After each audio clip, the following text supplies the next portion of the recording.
বাংলাদেশের সরকার গড়বে বিএনপি, তবে এই প্রথমবার সবথেকে বেশি আসন পেয়ে জাঁকিয়ে বসেছে জামায়াতে ইসলামী বা জামাত।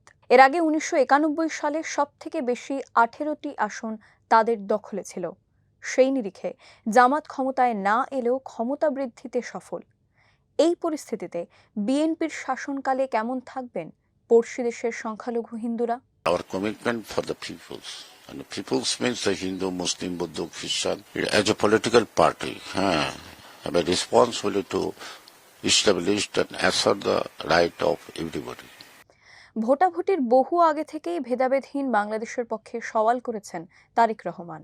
জয়ের পর তাঁকে জানানো শুভেচ্ছা বার্তায় নরেন্দ্র মোদীও জানিয়ে দিয়েছিলেন অন্তর্ভুক্তিমূলক বাংলাদেশের পক্ষে ভারতের সমর্থন থাকবে।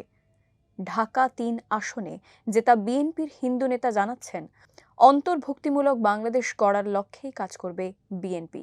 I'm Hindu by birth, but I don't belong to Hinduism because I do politics. So as a politician, I should see everybody is equal and the same. Our party does not believe in minority people.